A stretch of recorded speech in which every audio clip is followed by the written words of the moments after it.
Welcome to our channel. If you need to remove your TikTok watch history, follow these step-by-step instructions to clear your viewing activity and start fresh. Step 1. Open the TikTok app on your mobile device and make sure you are logged in to your account. Step 2. Tap on Profile in the bottom right corner to navigate to your profile page. Step 3. Tap the menu icon with 3 horizontal lines in the top right corner. Step 4.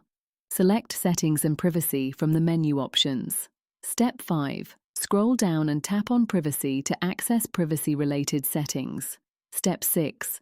Find and tap on Clear Watch History under the Data section. Step 7. TikTok will display a confirmation message explaining that clearing your watch history will remove all videos you have watched from your history, but will not affect your recommendations immediately. Step 8. Tap Clear to confirm that you want to remove your entire watch history. Step 9.